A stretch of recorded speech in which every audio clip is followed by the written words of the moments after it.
Ok, veamos algunas cosas básicas de electrónica, como la definición. Consideran que la electrónica es un campo de la ingeniería y también está muy conectado a la física aplicada, que se dedica al estudio y diseño de componentes y circuitos electrónicos, cuya operación depende de la conducción y el control del flujo de cargas eléctricas. Con ello se pueden hacer muchas cosas, como ustedes saben. Por ejemplo, en esta lámina se ven algunos tipos de sistemas electrónicos en que distintos diagramas de bloque se unen para formar un sistema electrónico. Y por ejemplo, en este caso, ambos diagramas de bloques representan una tarjeta de adquisición de audio digital en el computador. Parten con un micrófono, el sensor, que transforma el sonido en una señal electrónica o voltaje, seguido por un amplificador o preamplificador,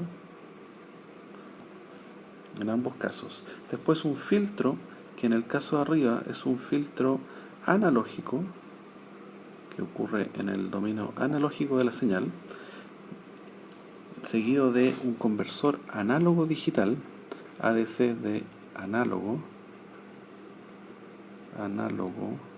digital.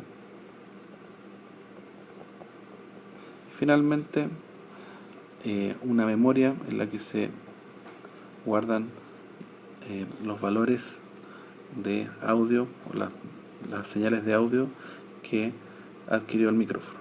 En el caso de abajo, en cambio, se hizo un pequeño cambio y el amplificador alimenta el conversor y después el filtro ocurre en el dominio digital, es decir, dentro del computador, para después guardar en memoria igual que antes.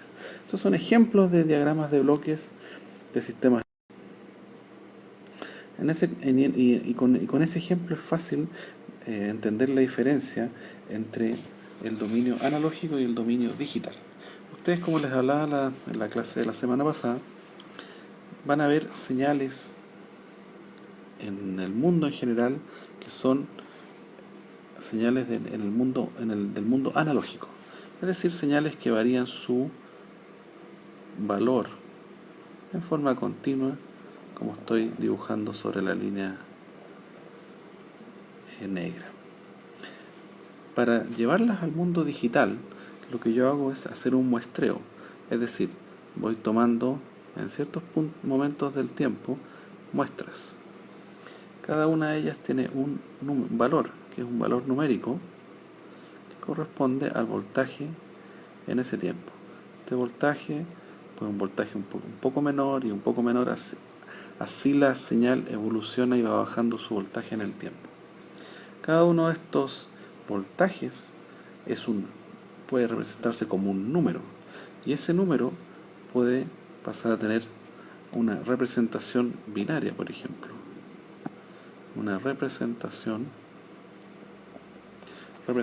binaria que permite ser almacenada en un computador. Entonces, cuando uno va haciendo esto de ir muestreando en el tiempo, en realidad uno está tomando una suposición, que es que la señal entre los instantes de tiempo que uno muestrea no cambia abruptamente.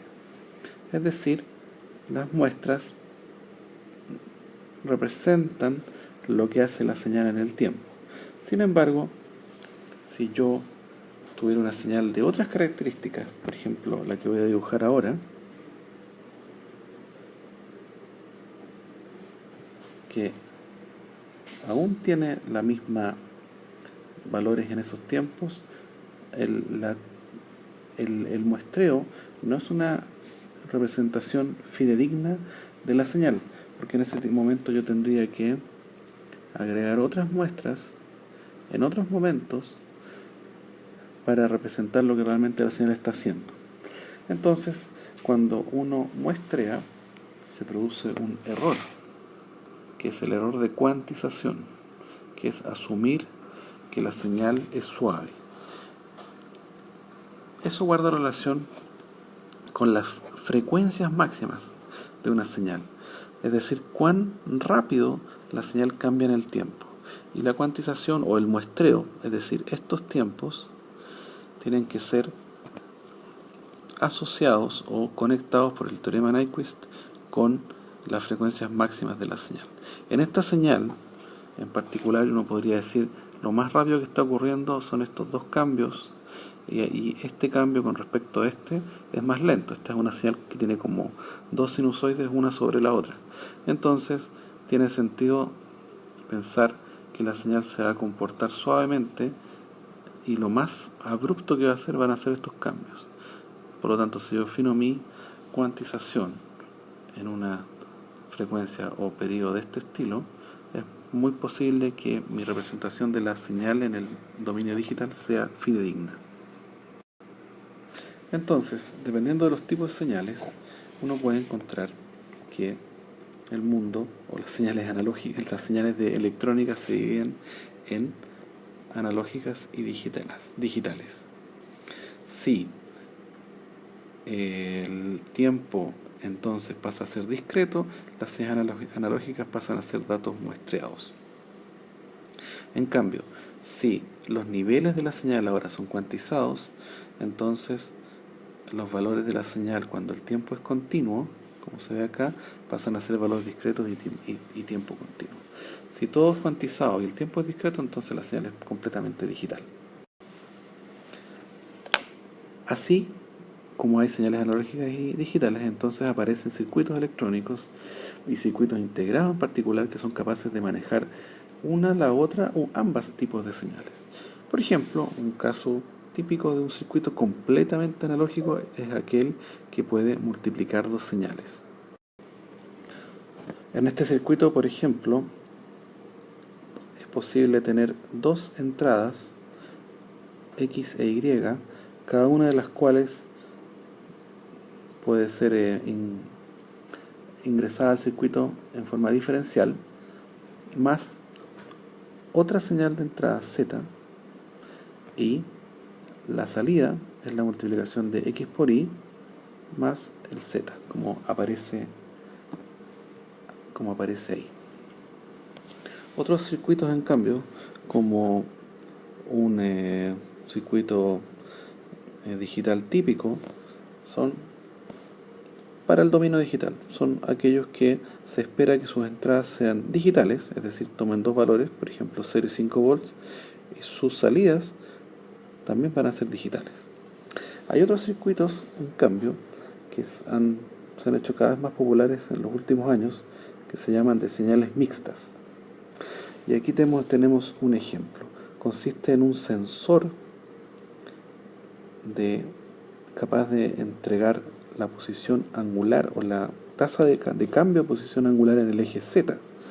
Eso corresponde a una medición analógica. El ángulo es una medición analógica y tiene toda una etapa de manejo analógico de la señal que podría estar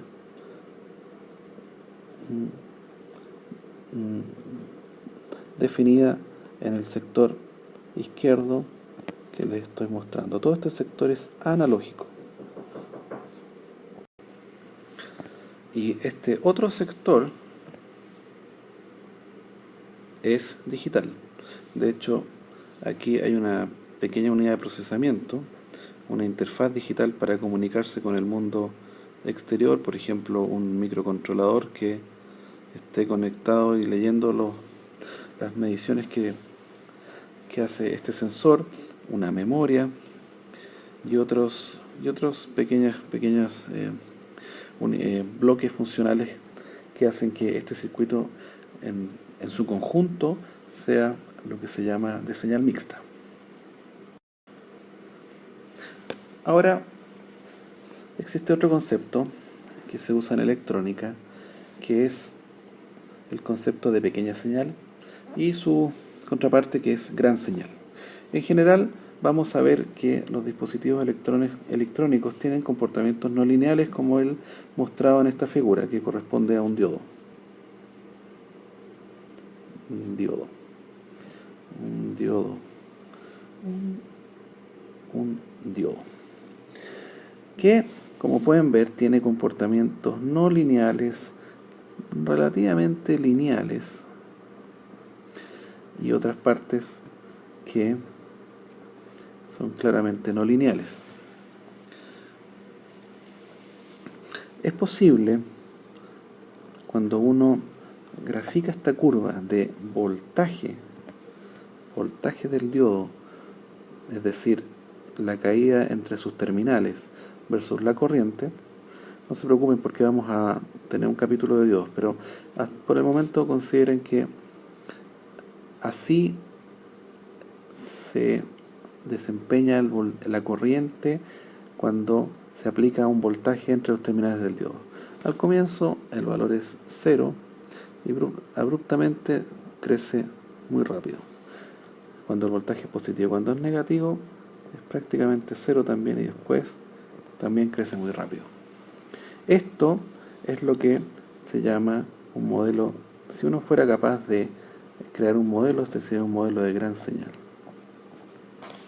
En cambio, cuando uno logra, por ejemplo, tomar el diodo y llevarlo en este sector a operar siempre a un voltaje alrededor de 0.7 volts, es capaz de trabajar en una zona de operación.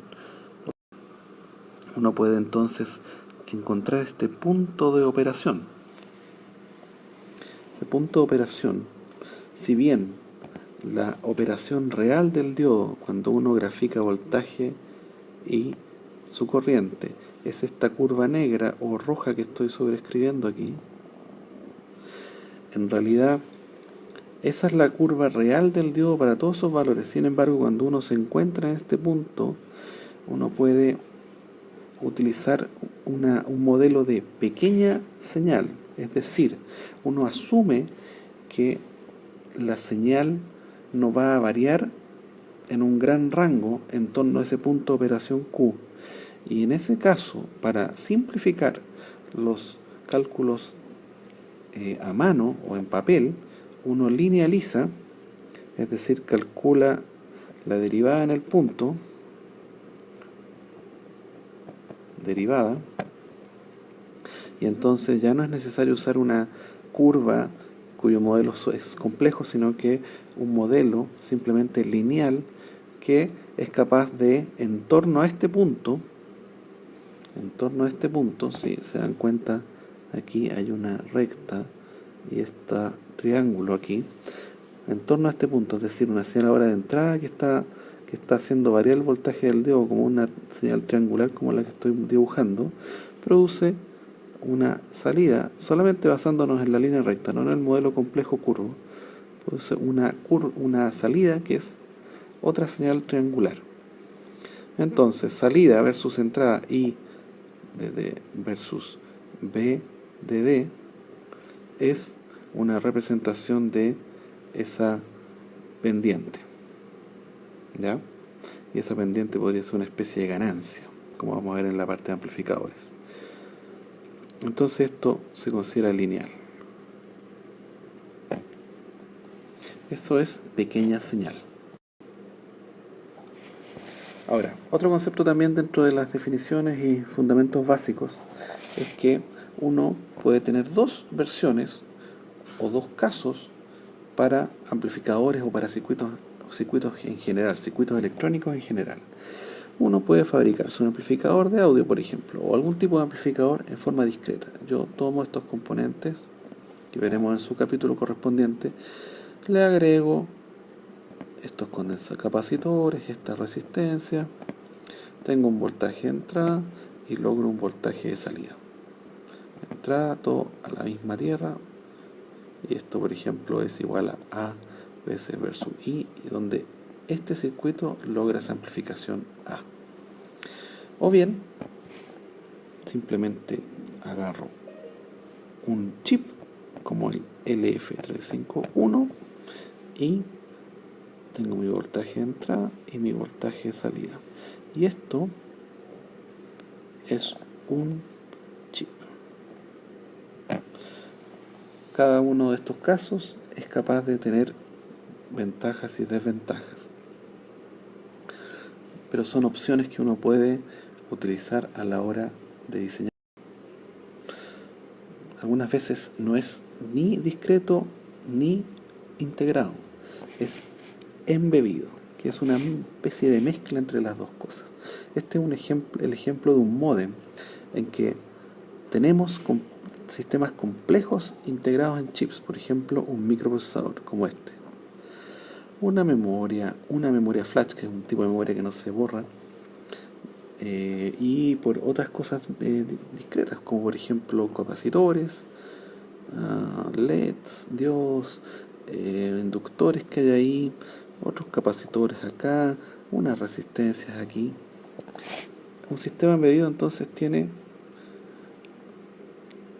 electrónica discreta y electrónica integrada para realizar alguna función compleja. Este es el modem como el que ustedes tienen en la casa, o el router, o muchas otras cosas que caen bajo esta categoría.